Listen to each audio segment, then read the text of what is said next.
예, 오늘 수업 시작하겠습니다. 우리가 어제는 가장 중요한 이 상대평가, 절대평가, 능력지향평가, 성장지향평가의 각각의 그 차이점들을 비교해서 알아봤는데요. 오늘 알아야 될 것들은 이제 시기적으로 어떤 시기에 그 평가가 시행되느냐에 따라서의 구분들을 살펴본 겁니다. 진단평가라는 것들은 우리가 언제 수행을 하게 되냐면 학생이 교육받기 이전의 상태를 확인하는 게 목적이에요. 제로 시점이라고요. 0 시점.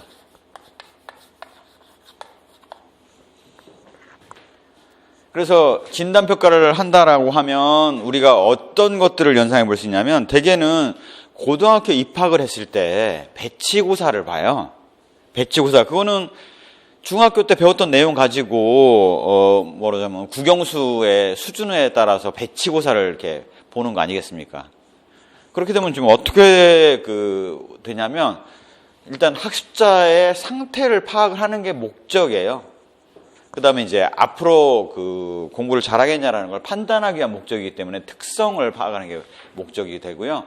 그 다음에 이제 그 배치고사 수준을 비슷하게 내므로서 학교 입장에서는 그 전년도에 했던 시험을 봤던 선배들하고의 학력 차이를 살펴보는 목적이 있습니다.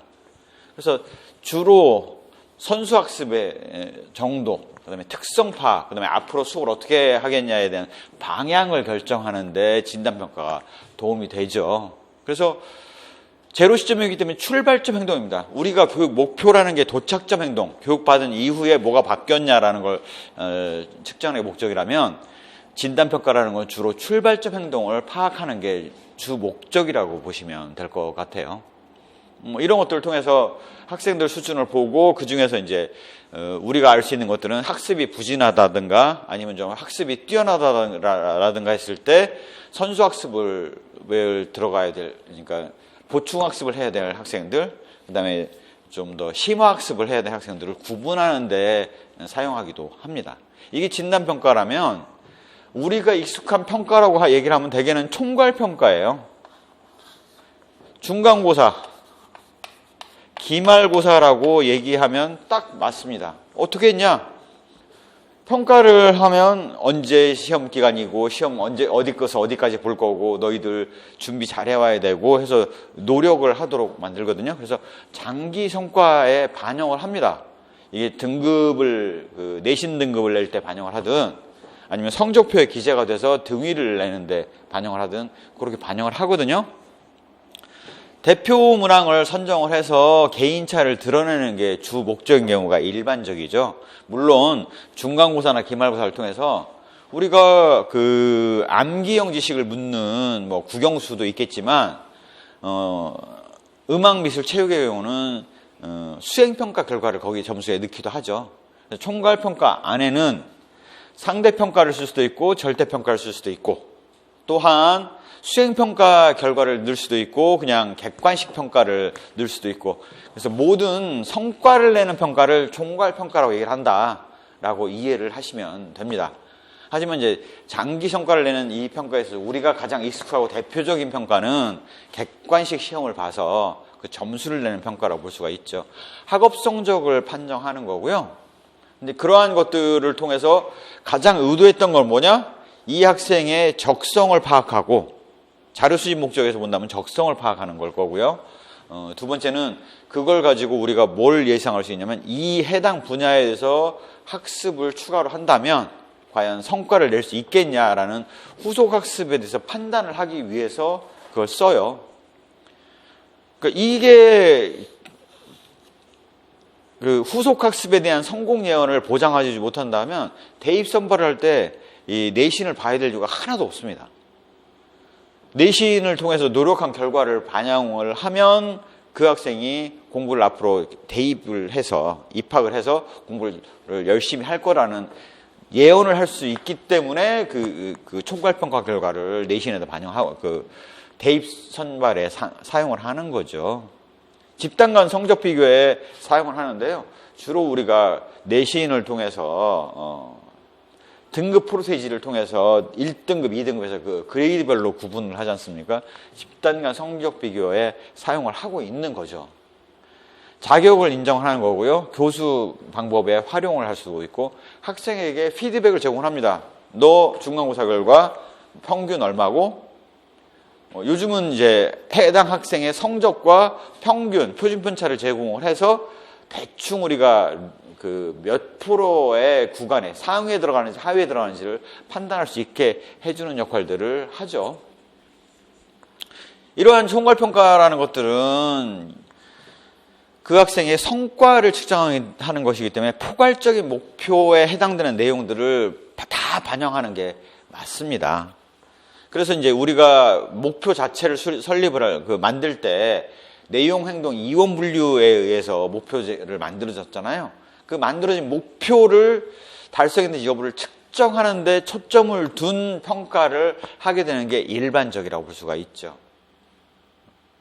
그러다 보니까 우리가 중간고사, 기말고사에서 대표적인 문항들을 선정해서 시험을 보는 경우가 많고요. 고등정신기능 측정 문항을 넣으라고 돼 있는데 잘 안 되죠. 오지선다행 객관식을 하다 보니까. 당연히 이렇게 단순 암기형 지식을 묻는 것보다는 고등정신 문항을 넣는 게 맞습니다. 여기 고등정신 문항이라는 거는 우리가 그 교육 목표를 진술할 때 어떤 얘기를 했냐면 지식, 이해, 적용, 분석, 종합, 평가라는 걸로 고등정신사고로 넘어간다라고 얘기를 했지 않습니까?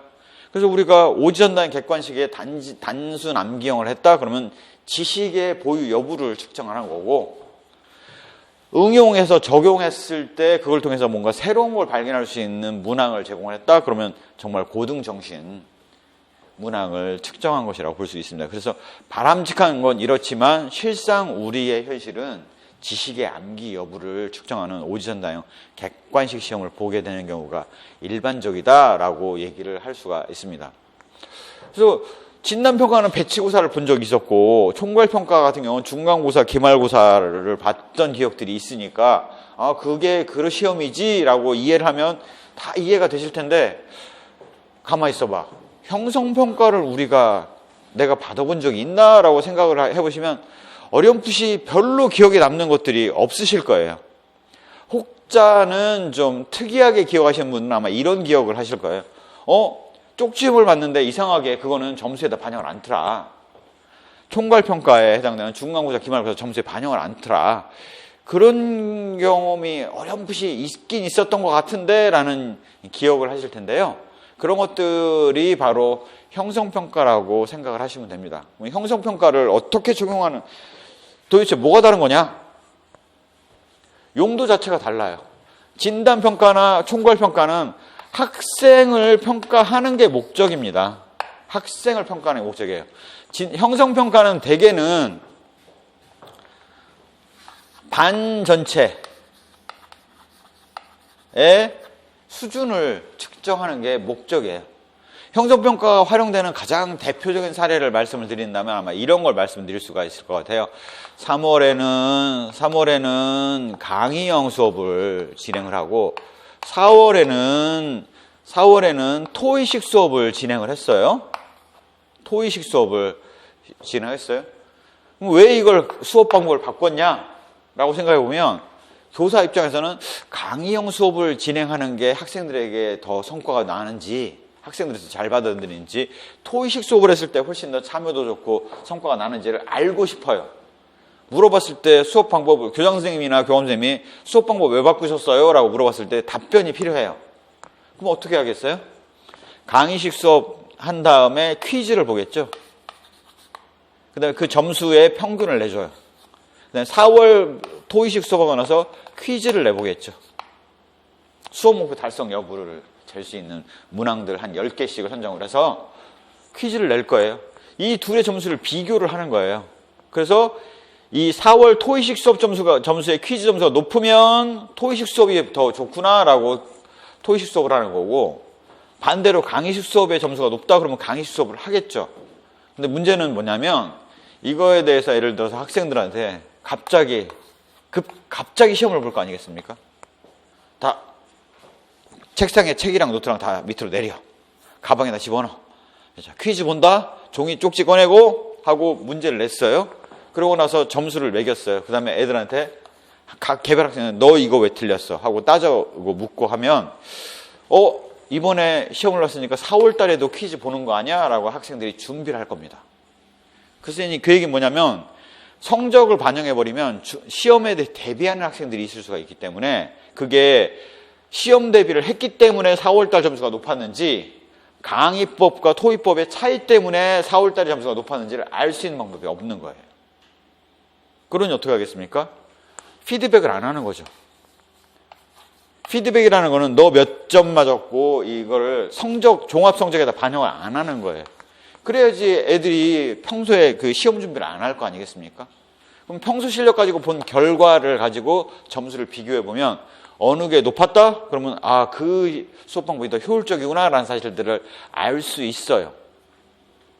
이 상황을 연상을 하고 보시면 피드백을 통한 교사학습의 개선이다 라는 얘기인데 뭐냐면 이 시험의 퀴즈를 끝나고 나면 아이들의 전체적인 수준을 봤을 때 우리가 알 수 있는 게 뭐가 있냐면 얘네들이 남부지방에 대해서 설명한 거는 오히려 잘 이해를 못했구나. 북부지방 할 때는 애들이 잘 이해를 했는데 남부지방 설명할 때는 이해를 잘 못했구나라는 사실들을 전반적으로 많이 틀린 걸 보고 알 수가 있습니다. 그러면 너희들이 남부지방에 대해서 오해를 하고 있는데 하고 이거는 이거야 라고 전체적인 아이들에게 교정교육을 하는 거죠. 마찬가지입니다. 4월의 토익 수업도. 그런 면에서 피드백을 통한 교수학습 개선이지 성적을 피드백했다는 얘기가 여기에 피드백이라는 건 성적을 피드백했다는 얘기가 아니에요. 많이 틀린 부분에 대해서 교정교육을 한다는 피드백이죠. 목표지향 평가를 해요. 왜? 의도하는 바는 수업 목표가 잘 달성되었냐를 보기 위해서 퀴즈를 낸 거지 애들 성적 내서 개인차 내는 게 목적이 아니었단 말이에요. 그러니 목표지향 평가를 할 수밖에 없어요. 수업 목표 해놓은 거 그거 중요하게 뽑은 거지 않습니까? 그게 얼마 정도 됐는지를 파악하는 게 목표지향 평가를 하게 되고요. 그 다음에 이렇게 중간고사 기간이 아님에도 불구하고 퀴즈를 월마다 한 번씩 받잖아요. 그래서 평가가 빈번할 수밖에 없죠. 적어도 한 번 형성평가를 하면 2번은 해야지 어느 게 더 나은지를 파악할 수가 있겠죠. 자, 이렇게 놓고 나서 보면 이러한 상태를 보고 학습 속도를 늦출 건지 애들 형태 중간에 3월 달에 퀴즈 봤더니 생각보다 못 따라와요? 그러면 학습 속도를 늦추든지 생각보다 잘 따라와요? 학습 속도 정도를 빨리 할 건지 그런 것들을 조절할 수 있기 때문에 개별화가 가능하죠. 여기 피드백은 성적 피드백이 아니라 너희들이 이거를 오해하고 있던데 라는 교정교육을 하는 것들을 얘기하는 거예요. 학습 행동을 강화를 할 수가 있죠. 학습 곤란한지의 진단과 교정이 가능하다라고 우리가 이해할 수 있습니다. 또한 이렇게 중간중간에 성적 반영하지는 않지만 퀴즈를 보게 되면 학생들의 학습 동기가 유발이 되죠. 수업 시간에 열심히 들어야겠구나. 퀴즈 보네. 라는 학습 동기 촉진이 가능하고요. 이렇게 강의법을 바꾼다든가 할 때 교수 전략 개선에 활용할 수가 있게 되는 겁니다.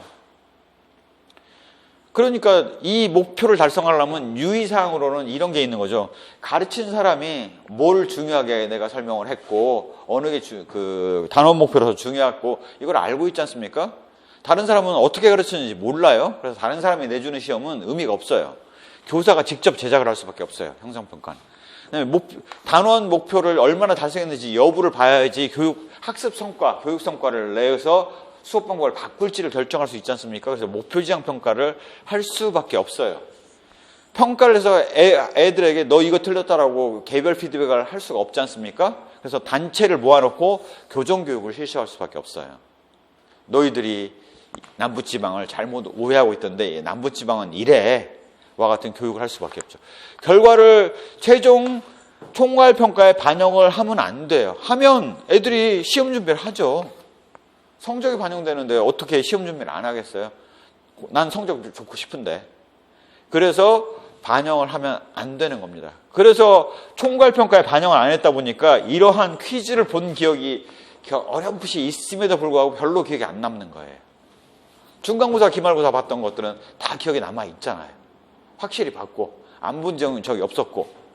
그래서 형성평가는 그렇게 중간중간에 이렇게 전략을 강의법을 선택을 한다든가 하는 그런 게 개선하는 데 쓰였기 때문에 별로 기억에 남아있지 않은 거죠. 이게 그 객관주의 평가를 할 때 일반적으로 나타나는 세 가지 대표적인 유형이고, 시기별로 보면 진단평가는 교육받기 이전, 형성평가는 교육받는 중간중간에, 총괄평가는 교육받은 후에 중간고사와 기말고사 형태로 나타나는 것이다 라고 우리가 이해를 할 수가 있죠.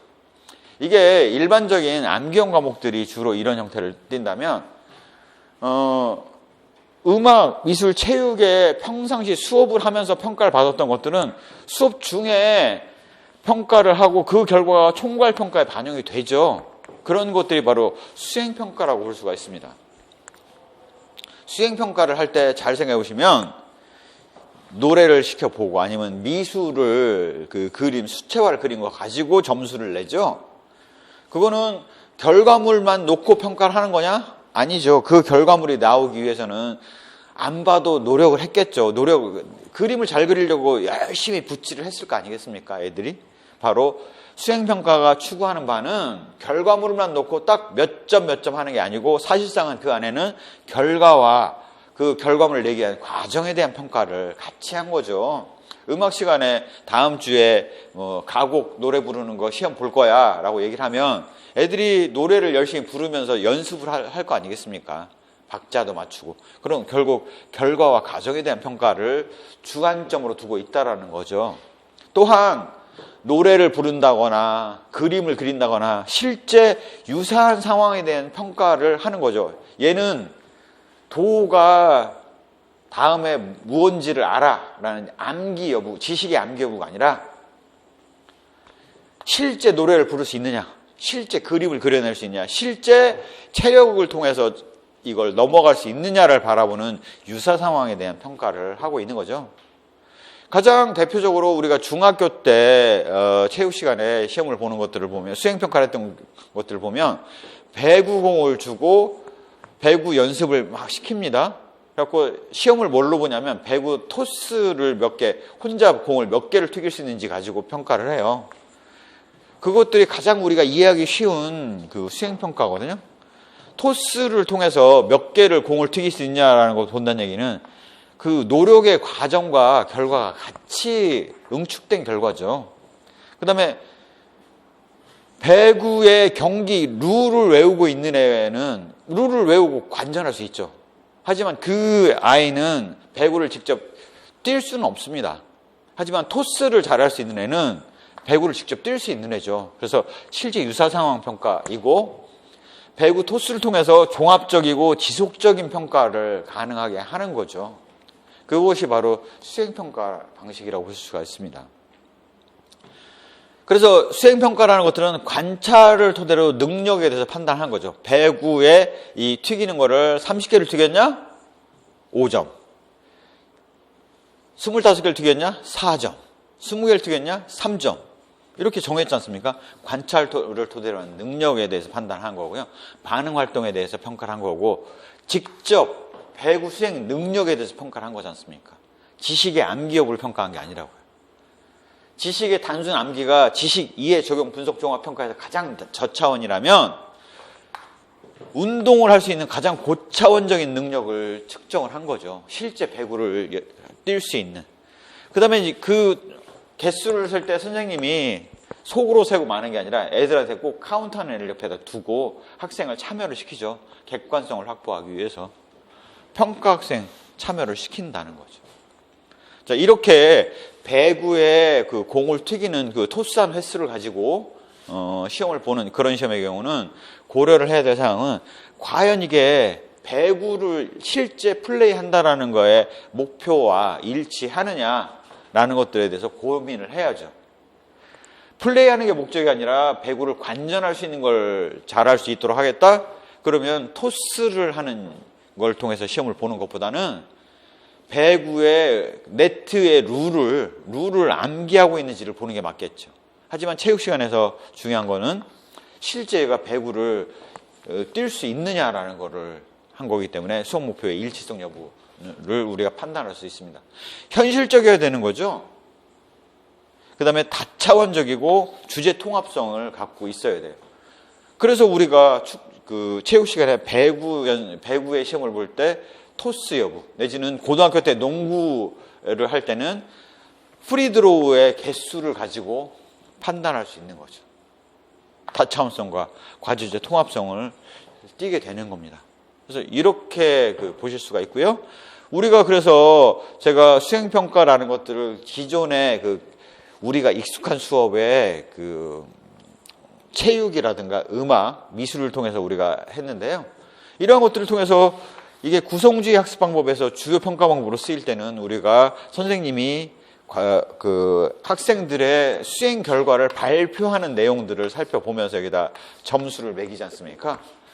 자료 준비 수준 몇 점, 그 다음에 발표 몇 점, 학생들의 협력 몇 점, 발표 결과의 과정의 준비상 몇 점, 이런 것들을 다 나눠서 점수를 주지 않습니까? 그렇게 점수를 부여한 결과들은 주로 이렇게 총괄평가가 아니라 수행평가에 해당되는 거죠. 마을환경에 대한 문제를 내고 각 조별로 공기팀, 물팀, 쓰레기팀 해가지고 발표하고 그거에 대해서 점수를 매겼던 것들은 그래 결과물 보니까 너네 총 몇 점 하고 그냥 기계적으로 점수 하나 떨렁 주고 마는 게 아니죠.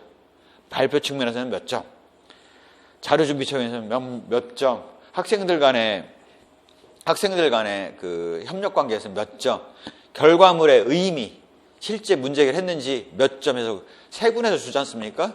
그렇게 점수를 준 것들이 합산해서 점수를 주는 것도 바로 수행평가의 하나이다라는 사실도 우리가 알 수 있는 거죠.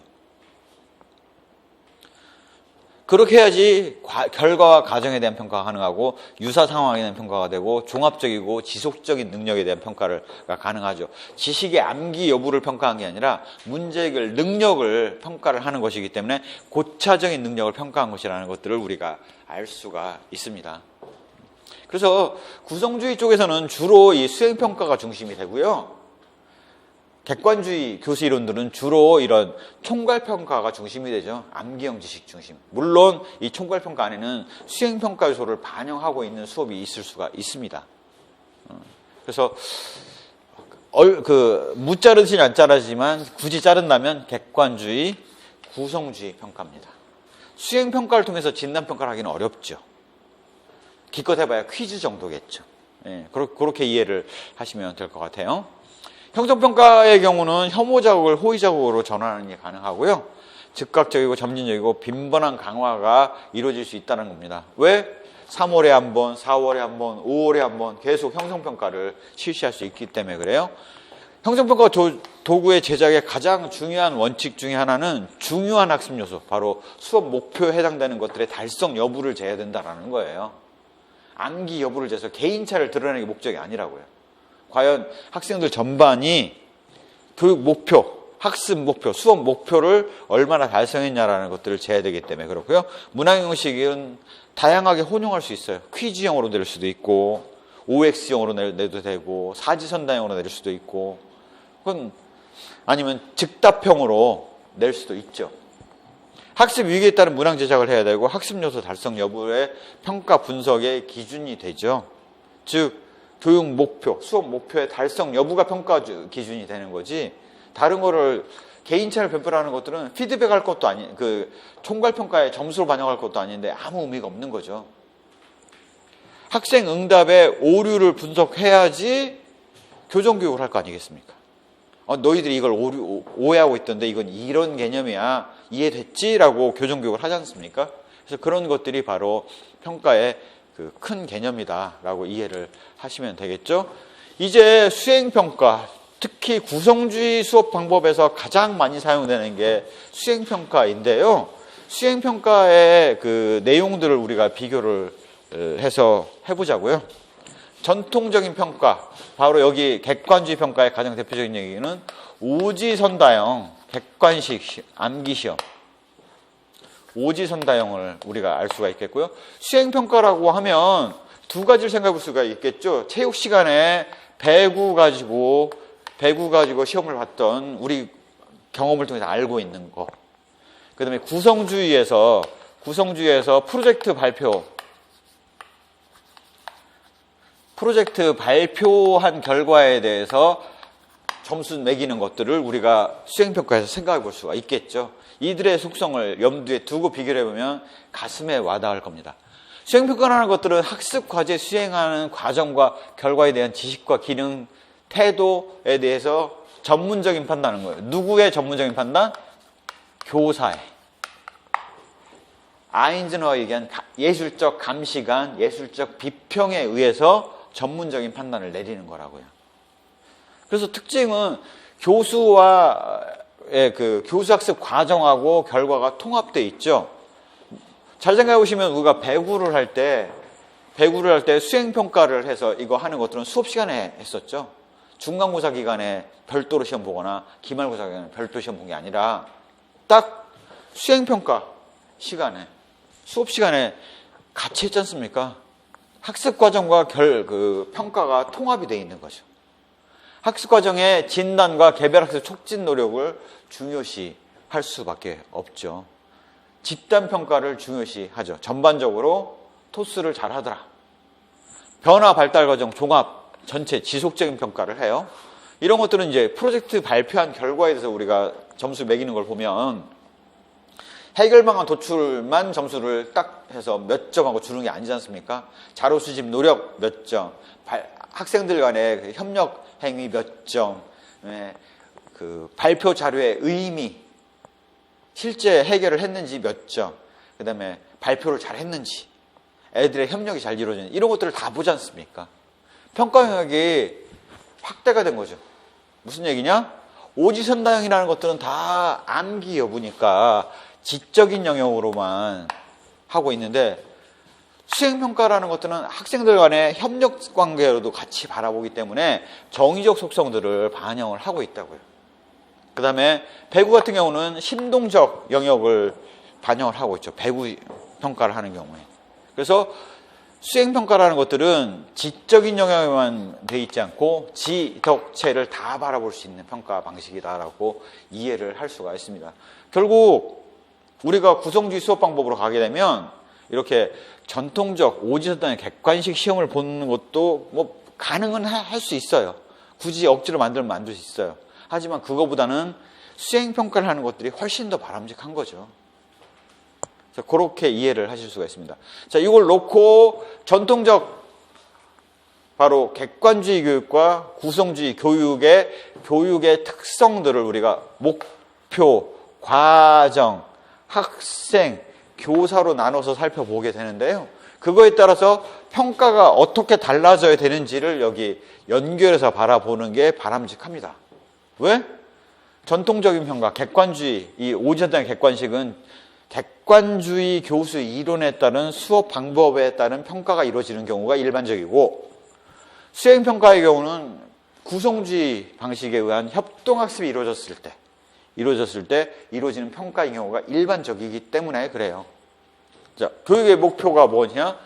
지식의 전달, 절대주의, 절대 진리가 존재하고 그 절대 진리를 교사가 중심이 돼서 체계적으로 잘 구성한 다음에 학생들에게 전달하면 학생들은 수동적으로 받아들이는 형태가 되겠죠. 그래서 교육과정의 내용들은 직선적이고 위계적이고 연속적 과정을 통해서 나타난 절대 진리, 엄선된 진리를 학생들에게 주입을 시키는 게 목적이고 학생들은 기억하고 그거를 꺼내서 활용할 수 있는 게 목적이라고 보실 수가 있습니다. 그러다 보니까 기존의 객관주의 교육의 강의법을 중심으로 한 객관주의 교육에 갖고 있는 특징은 교사 중심일 수밖에 없고 지식을 전달해야 되니까 암기형 지식, 바로 인지 영역 중심의 교육을 이루어질 수밖에 없는 게 전통적인 그 교육이죠. 딱 우리 고등학교 교육을 고등학교 뭐 국어 시간, 수학 시간을 생각해 보시면 딱 그 모습이에요. 자, 이렇게 되었을 때 그럼 평가는 뭘 중심으로 하게 되냐?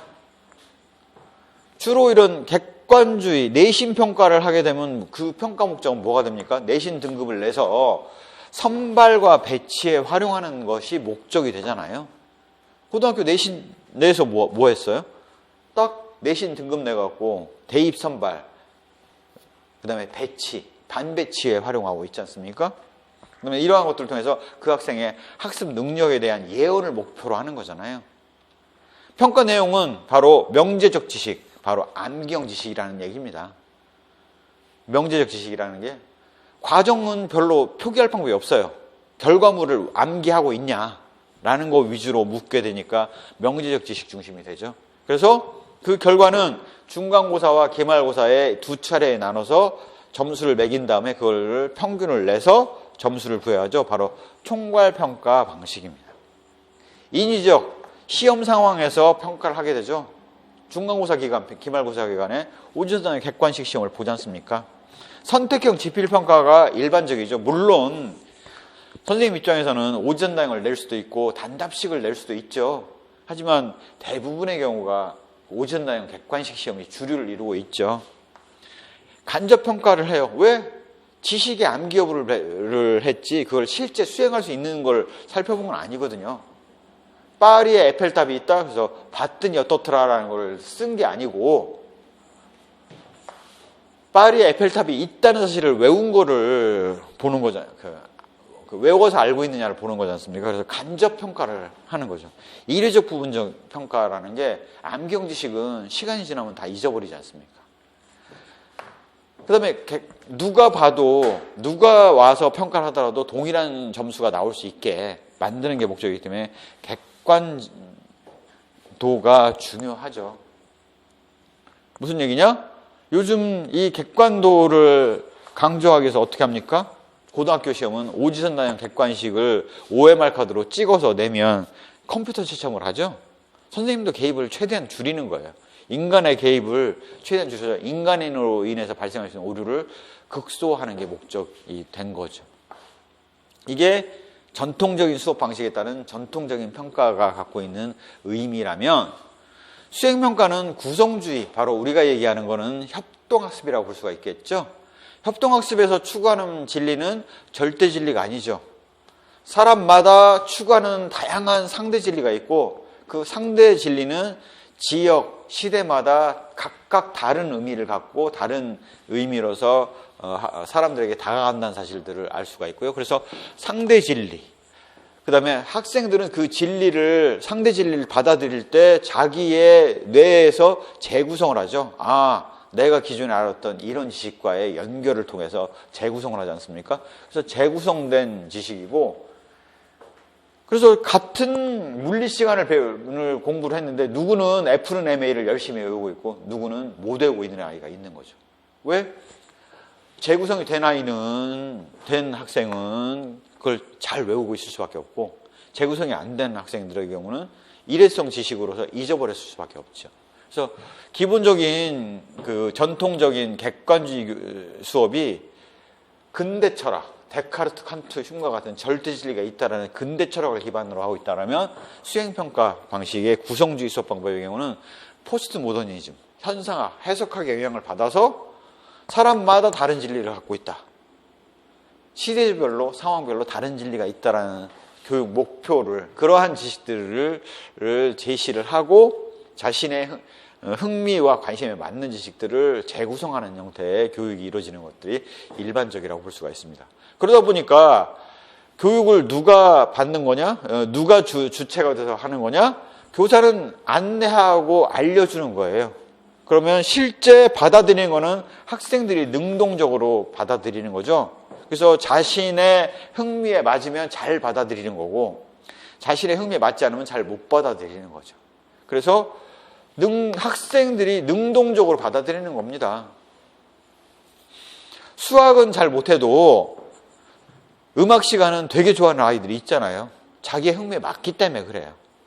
그래서 중요한 거는 교육은 전달을 했다라는 게 중요한 게 아니라 받아들여서 자기 걸로 만들었다가 중요한 거예요. 능동적인 존재라고요, 학생은.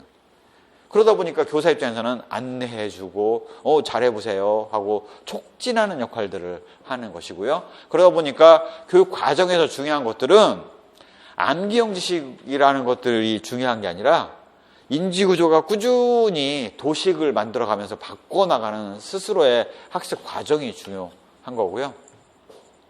학습자의 걸맞는, 유형에 맞는 지식들을 전달하는 것들이 중요합니다. 결국 이렇게 수행평가를 할 때의 그런 교육의 특징을 잘 보면 학생 중심으로 바라보게 되고요. 전달형, 암기형 지식이 아니라 지덕체의 모든 지식들이, 모든 그 내용들이, 그 결합된 내용들이 중시되죠. 그 다음에 지식의 암기 여부가 중요한 게 아니라 실제 문제 해결력과 같은 고등정신사고 능력을 갖고 있느냐라는 부분이 훨씬 더 중요하게 반영되고 있다라고 말씀드릴 수가 있겠습니다. 자, 이러다 보니까 구성주의 교육에 따른, 바로 우리의 협동학습에 따른 교육을 하게 되면 그 평가는 어떻게 되는 거냐면, 평가 목적은 결과물 하나만 떨렁 놓고 평가하는 게 아니에요. 그 결과물을 도출하기 위해서 필요했던 과정, 학생들 간의 협력 수준, 그 다음에 실제 그 결과물들이 해결에 도움이 되었느냐라는 것들을 판단한 결과를 반영하기 때문에 발달적인 평가를 합니다. 학생들 간의 비교를 할 때 교사 입장에서는 이 아이들이 그 목표 달성을 했느냐라는 걸 관심으로 볼 수밖에 없지, 이 그룹과 저 그룹을 점수 차이를 내는 게 목적이다? 그게 아닌 거죠. 비교 자체가 안 되는데, 개별의 그 조별로 비교를 한다는 게 의미가 없는데 그걸 어떻게 비교를 하겠습니까? 전혀. 그러니까 마을 환경 수업을 했다 그러면 공기팀, 물팀은 준비해 놓은 대상이 전혀 다른데 어떻게 이걸 비교를 하겠어요? 비교하는 것 자체가 의미가 없죠. 다만 선생님이 비교할 수 있는 거는 마을 환경이라는 문제를 냈을 때 계획했던 수업 목표들이 있는데 그 목표 달성을 물팀은 했느냐, 공기팀은 했느냐, 쓰레기팀은 했느냐라는 목표 달성 여부가 중요했던 거죠. 그러다 보니 절대적인 평가, 목표 달성 여부에 의한 평가, 바로 준거지향 평가를 할 수밖에 없는 거죠.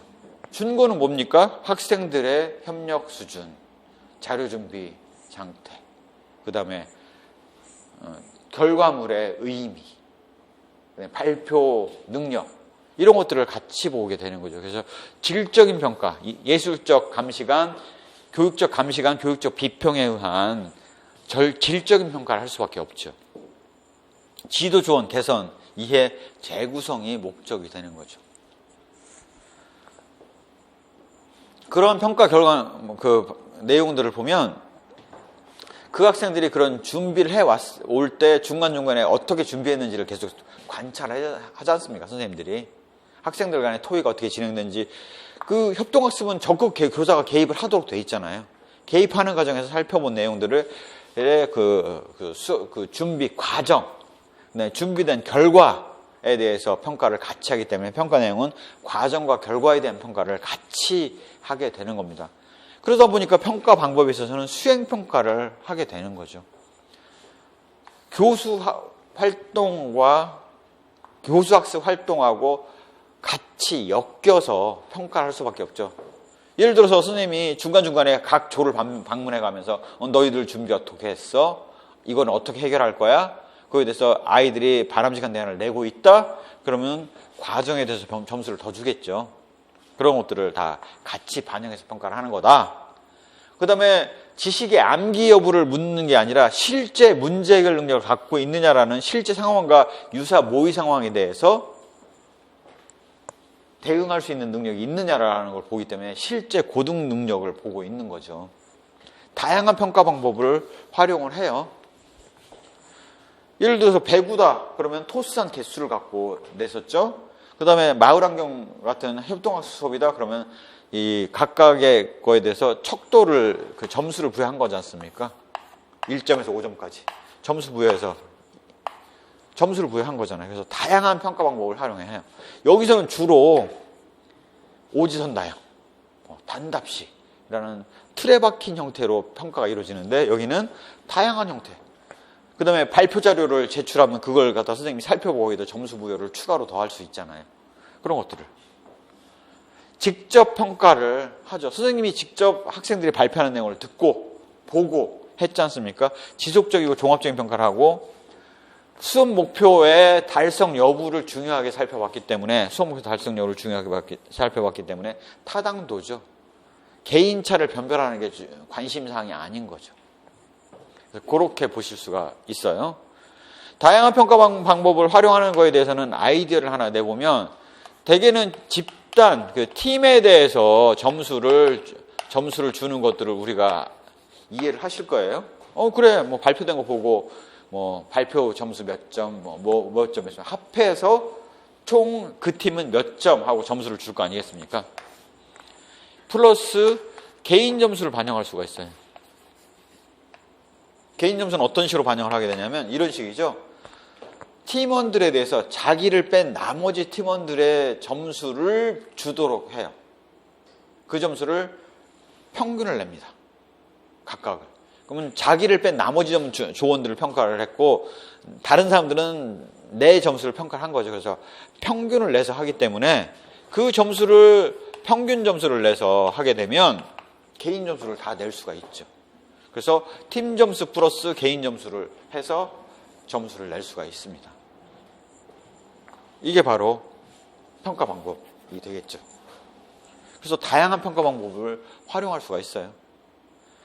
자, 집단 점수를 낼 때도 선생님의 점수에다가 학생들, 다른 조원들의 점수를 타 조원들의 점수를 반영할 수도 있겠죠. 자기 조를 뺀 나머지 조원들의 점수를. 그렇게 하게 되면 선생님 점수에 타 조원 점수, 그 다음에 개별 점수까지 다 반영해서 넣을 수가 있겠죠. 그래서 다양한 평가 방법을 활용이 가능합니다. 이렇게 수행평가는 기존의 수업 방식에도 활용할 수도 있지만 이렇게 구성주의 수업 방법에 더욱더 적합한 평가 방식이다라고 말씀드릴 수가 있겠죠. 그렇게 이해를 하시면 될 것 같고요. 그래서 수행평가의 의미들을 좀 더 살펴볼게요. 왜냐하면 생각해 보십시오. 자유학기제를 도입하라고 돼 있어요. 자유학기제 도입을 했어요. 그 평가를 뭘로 하겠습니까? 그 평가를 지식의 암기 여부에 오지선다형 백관식 시험 내서 평가를 할 수가 있나요? 없죠. 딱 수행평가를 할 수밖에 없죠. 자유학기제 도입을 해서 연극 수업을 했어요. 그러면 그거 어떻게 하겠어요? 연극 수행을 했을 거고 사람들 간에 얼마나 참여했는지 그 다음에 학생들이 열심히 반영했는지 그걸 선생님이 조별로 평가를 해서 수행평가를 이렇게 해야지 연극이란 무엇인가 하고 지식의 암기 여부를 평가한다는 거는 의미가 없죠. 수업 받은 거하고 평가하는 게 달라지는 거죠. 그래서 수행평가라는 게 갈수록 중요해질 수밖에 없어요. 기존에 선택 과목이 늘어났어요. 그 얘기는 무슨 의미가 있느냐? 수행평가가 늘어날 수 있다는 거예요. 2015 개정교육과정에 공통 과목의 경우가 앞으로 수능 시험이라든가 이런 데 반영될 거 아닙니까? 선택 과목의 경우는 그게 어려워지잖아요. 그 얘기는 선택 과목의 경우는 수행평가가 늘어날 수 있는 확률이 더 높다는 사실들을 우리가 알 수가 있는 거죠. 수행평가라는 것들은 학습 과제를 수행하는 과정과 결과에 대해서 결과를 보고 지식, 기능, 태도, 지식은 지, 태도가 덕, 기능은 과정에 대한 평가죠. 지식은 헛에 대한 평가면 기능은 하우에 대한 평가고 태도는 정서죠. 덕의 요소죠. 지덕체에서 덕의 요소라고 우리가 알 수가 있죠. 이걸 종합적으로 평가하는 거고요. 일반적으로 수행되는 절차를 보면 평가 목적을 결정하는데 바로 교육 목표예요. 교육 과정이 됐든 수업 목표가 됐든 목표를 정했을 거 아니겠습니까? 그게 바로 여기 평가 목표가 되는 거죠.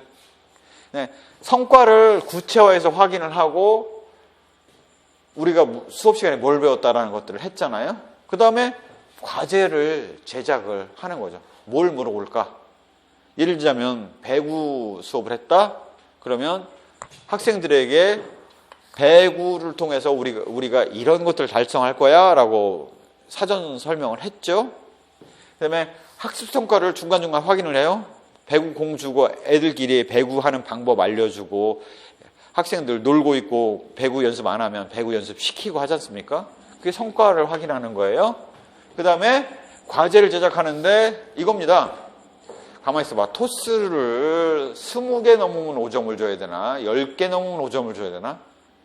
이런 것들을 만들어야 될 거 아닙니까? 그러면 선생님이 해봐야 되잖아요. 평가 과제를 제작을 해야 되고요. 채점 절차를 개발하는 거죠. 아, 그러면 수업 시간에 잡아가지고 시험 언제 본다라고 얘기하고 애들한테 이거 연습할 수 있는 시간 주고 수업 시간에 재보면 되겠네? 그 다음에 실제 수행평가 과제를 재보는 거죠. 즉, 토스 몇 개 하는지를 수업 시간에 재보는 거죠. 그걸 가지고 몇 점 하고 점수 부여를 하는 겁니다. 그렇게 이루어지겠죠. 채점 방법에는 질문지법 같은 게 있을 수가 있어요. 학생들 반응을 재는 거죠. 그 다음에 이제 관찰을 하는 방법이 있고, 평정척도법 같은 경우는 척도를 부여하는 방법이 있고, 면접을 통해서 학생들이 느낀 바를 묻는 시험이 있어요. 질문지법이라는 게 그런 거죠. 학생들에게 얼마나 그 수업을 했을 때 만족했는지에 대한 만족도를 묻는 질문을 낼 수가 있는 거죠. 수업을 했더니 이 수업을 보고 느낀 점을 쓰세요 라는 질문지를 했어요. 그럼 학생들이 고무동력기를 만들었더니 뭐 이게 이랬고 이게 이랬고 이게 이랬고 하면 거기에 그 목표에 받아들인 정도를 우리가 파악할 수 있지 않습니까? 그래서 그런 것들을 묻는 문제, 아니면 이 수업에 대해서 체크한 결과들을 가지고 하는 체크리스트를 가지고 하는 방법이 있겠죠. 그래서 질문지를 돌리고 묻는 방법이 하나가 있겠고요. 그 다음에 관찰법 같은 경우는 배구 토스 개수를 세는 것들은 직접 선생님이 관찰하는 거지 않습니까? 그래서 관찰법이라고 보실 수가 있어요. 이 안에 뭐 일화를 기록하는 방법이 있을 수도 있고, 체크리스트를 쓰는 걸 할 수도 있고, 다양한 형태가 있겠죠. 그 다음에 이제 그 평정척도법인데요. 평정척도법은 주로 리커트 척도법을 써요. 이런 겁니다. 우리가 그 마을 환경 프로젝트에 대해서 발표를 했어요. 그러면 선생님이 척도를 미리 만들어 두겠죠. 어떻게 하느냐? 발표 준비 1점부터 5점까지. 이 중에서 매우 잘했어요, 전혀 잘하지 못했어요, 보통이에요라고 하고 점수 체크를 할 거 아닙니까? 그 다음에 자료조사 이런 척도를 놓겠죠. 그 다음에 학생들 간의 협력, 문제 해결, 이렇게 척도를 두고 조별로 점수를 줬을 거 아닙니까? 이렇게. 그래서 점수를 합산하면 몇 점 해서 나오는 거잖아요. 이게 바로 리커트 척도법이죠. 전형적으로. 면접법은 학생들한테 공통 질문지를 주는 게 아니라 학생들한테 개별 면담을 다 하는 거예요. 이 수업을 통해서 뭘 느꼈는지 물어보는 거죠. 이런 것들이 면접법입니다. 그래서 이런 식의 그 채점 방법을 쓸 수가 있죠. 이런 수행평가는 장점은 기존의 객관주의 평가, 오디션 단위 객관식이 암기 여부의 지식의 암기 여부 중심으로 묻는다면 정의적, 행동적 영역에 대한 평가가 가능하다라는 거죠. 즉, 배구 토스 시험을 본다? 그러면 이 학생이 배구를 좋아하는지 안 좋아하는지가 느껴져요. 왜? 연습을 열심히 했다는 얘기는 좋아하니까 했을 거고, 그랬다면 토스를 여러 개 했을 거 아니겠습니까? 근데 신체적 능력을 같이 평가를 하는 거죠. 학생의 다양성을 반영을 해요. 평가 교수 학습이 통합되어 있죠. 교육 목표 달성 여부를 확인할 수가 있어요. 실제 배구를 얘가 플레이할 수 있겠냐라는 것들을 파악하는 거죠. 단점은 평가 도구 개발과 채점 기준 설정이 곤란해요. 생각보다 어렵지 않아요. 자, 협동학습에 대해서 이런 디멘전을 놓고, 차원을 놓고 리커트 척도법을 썼어요. 자, 그러면 선생님이 여기에다가 채점을 했는데 뭘 근거로 여기다 줬냐 이거죠. 왜 4점이냐? 왜 5점이냐? 라고 했을 때 각 조별로 비교해 가면서 얘는 이랬기 때문에 4점이야. 얘는 이렇기 때문에 5점이야. 여기다가 코멘트를 다 써놔야 된다고. 그래서 이런 것들이라는 것들은 처음 할 때부터 무조건 다 나오는 게 아니라 생각보다는 이게 경력이 노련하게 돼 있어야 됩니다. 내지는 평가도구 개발 채점 설정이 곤란하다고 얘기를 했는데 배구 토스에서 토스 시험을 보면 20개를 넘기면 5점이고 뭐 15개를 넘기면 4점이고 이거를 하기 위해서는 꽤 오랜 경험이 필요해요. 어디가 적정 수준인지를 구분하는 것들이. 그 다음에 채점자 신뢰도가 낮을 수가 있습니다. 배구 토스의 개수는 명확하죠. 채점자 신뢰도가 없을 수가 없죠. 하지만 여기에다가 이 리커트 척도부에 따라 선생님이 체크한 결과를 줬어요. 나중에 한참 있다가 다시 와서 그 발표하는 것들을 보고 다시 점수를 주면 꼭 이 점수를 준다는 보장이 없어요. 자기가 다시 와서 남도 아니고 자기가 와서 점수를 줬는데 자기가 똑같은 점수를 준다는 보장이 없다고요.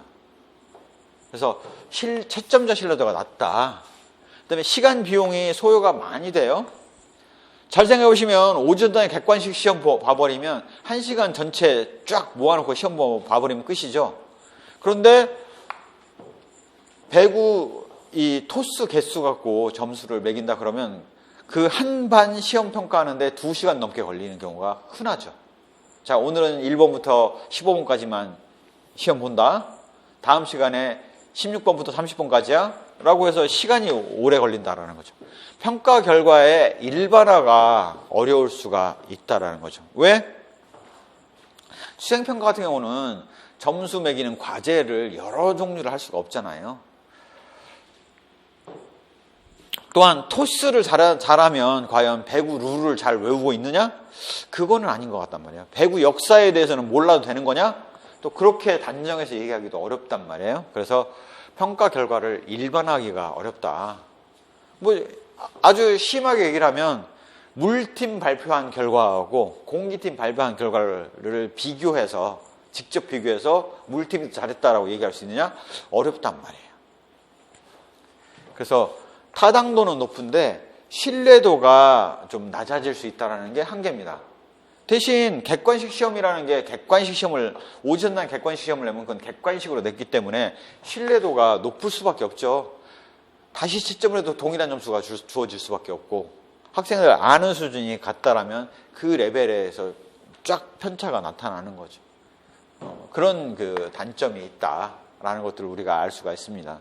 수행평가를 그래서 유사 용어로 다른 데서 표기할 때 다른 형태로 용어를 얘기하기도 하는데요. 대안적 평가, 실제 상황 평가, 참평가, 직접 평가, 통상 우리가 학교에서 많이 하는 거는 실기시험, 포트폴리오 평가, 과정 평가라고 얘기를 해요. 발표 자료를 여러 개를 모아놓은 거를 포트폴리오라고 얘기를 하죠. 그래서 그런 것들을 평가라고 얘기를 합니다. 설계할 때 고려할 사항들로는 이런 것들의 대표적인 결과물로 수행평가 결과물은 논문을 제출한다거나 포트폴리오를 제출한다거나 관찰했다거나 면접을 했다거나 구술시험을 봤다거나 보고서를 제출했다거나 토론하는 내용들을 요약 정리해서 냈다거나 실기를 했다거나 실험 실습을 했다거나 컴퓨터 시뮬레이션이나 자기나 동료 평가를 한 결과를 냈다거나 이런 것들이 많이 사용하는 방법이에요. 중요한 거는 평가 목적을 확인을 해야 되고요.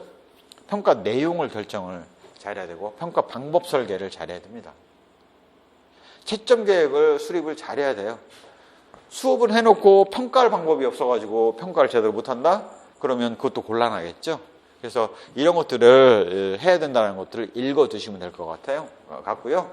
평가할 때 고려해야 될 사항들은 수행평가는 항상 시간 비용이 많이 들기 때문에 비용과 시간, 그 다음에 채점 기준에 대해서 왜 20점 이상이 5점이에요? 라는 것들에 대해서는 선생님이 답변할 수 있는 준비가 돼 있어야 되겠죠. 타당도 확보와 신뢰도 확보가 중요한 사항이라는 것들을 우리가 알 수가 있습니다. 평가할 때 타당도를 고려하기 위해서는 평가의 내용과 질, 범위, 내용의 질과 범위를 같이 고려해야 되고요. 유의미한 평가 과제를 제시를 해야 되고요. 공정성을 갖춰야 됩니다. 그래서 우리가 체육 시간에 토스상 개수 셀 때 선생님이 안 세고 학생들이 같이 세잖아요. 공정성을 확보하는 거죠. 전이 일반화 가능도가 높은 과제를 내야죠. 그래서 배구할 때 토스한 개수를 대는 거죠. 평가 내용의 다면성을 반영해야 되는 거죠. 신뢰도 입장에서는 결과의 일관성을 유지해야 되죠. 어느 반은 바람 잔뜩 부는 날 재고, 어느 반은 바람 안 부는 날 재고 하면 문제가 되겠죠. 바람 때문에 우리는 점수가 낮았어요 라고. 채점자의 채점자 간 신뢰도 확보가 어려운 문제고요. 신뢰도 확보 방안을 그래서 항상 사전에 마련을 해둬야 됩니다. 이렇게 하기 위해서는 채점자의 오리엔테이션도 필요한데요. 대개 고등학교나 이런 데서는 체육 선생님이다 그러면 혼자 시점을 다 하기 때문에 그런 그 오리엔테이션이 필요가 없죠. 이미 수차례 그런 채점을 해오신 선생님이 내는 것이기 때문에 그렇고요. 아닌 경우라면 되게 대입에서 이런 실기시험 본다 그러면 채점자들 오리엔테이션 하거든요. 우리 논술 시험도 그 채점하시는 분들 다 오리엔테이션 해서 모범답안 이거고 이런 내용 들어가야 되고 이런 내용에서 빠지면 하고 안 되고 뭐 이런 것들을 다 오리엔테이션을 하거든요. 채점 기준표를 숙지를 하고 있어야 되는 거죠. 지금 이렇게 만든 채점 기준표를 이렇게 평정책투법으로 만들어진 리커트 책투법으로 만들어진 채점 기준을 선생님이 숙지를 하고 있어야지 거기에 맞춰서 자 어느 레벨은 여기로 주고 어느 레벨은 여기로 주겠다라는 것들이 숙지가 돼 있어야지 채점을 공정하게 할 수 있지 않습니까? 그 다음에 선생님 입장에서는 연습도 필요해요. 채점자 간 신뢰도 추정, 채점 기준의 수정, 점수 기록 등에 대해서 훈련이 돼 있어야 됩니다. 뭐 발표를 10분간 하는데 막힘이 없었다? 5점. 중간중간 떠듬떠듬했다? 4점. 중간에 포기했다? 1점. 뭐 이런 식의 그런 나름대로 그 각각의 기준을 부여를 하고 있어야 되는 거죠. 그렇게 이해를 하시면 될 것 같습니다. 잠시 쉬었다가 이제 교육평가 모형으로 들어가 보도록 하겠습니다. 교육평가 모형은 학생평가가 지금 교육평가에 있어서는 학생평가와 관련된 내용이 나오고 있어요. 학교 입장에서의 관심사항은 학생평가지 교사평가, 학교평가, 교육과정평가는 교육부의 관심사항이 되겠죠.